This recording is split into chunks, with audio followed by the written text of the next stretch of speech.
The rain stopped. But the world was still gone. Water in every direction. No land.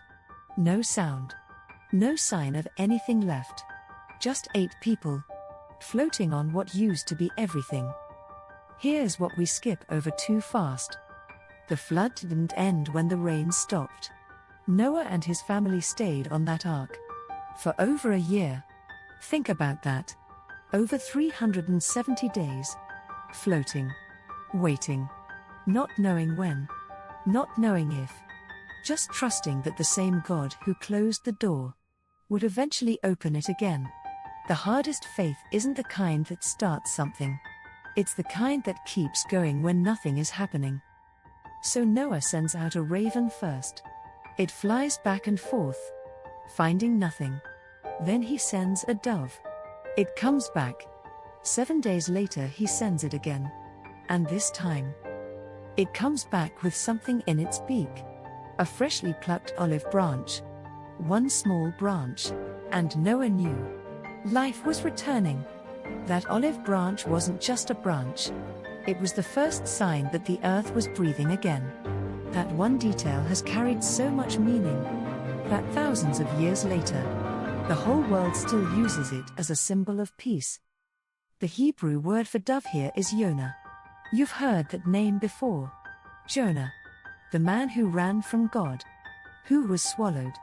Who emerged from darkness. And was sent to bring a message of restoration.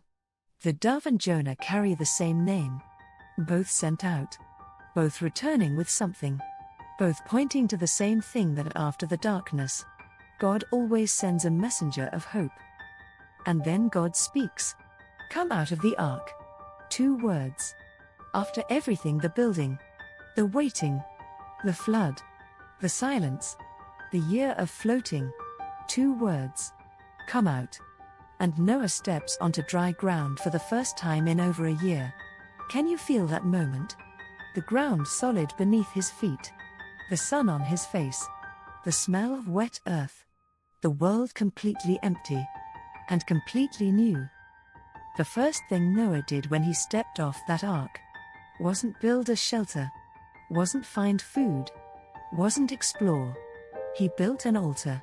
And he worshipped. After everything he had survived, his first instinct was gratitude. Not relief. Not celebration. Worship.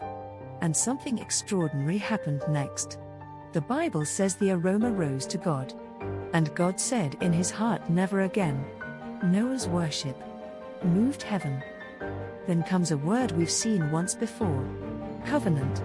The same word God used when he told Noah to build the ark. But this time it's different. This time God doesn't just speak to Noah. He speaks to every living creature. Every bird. Every animal. Every human being who would ever live.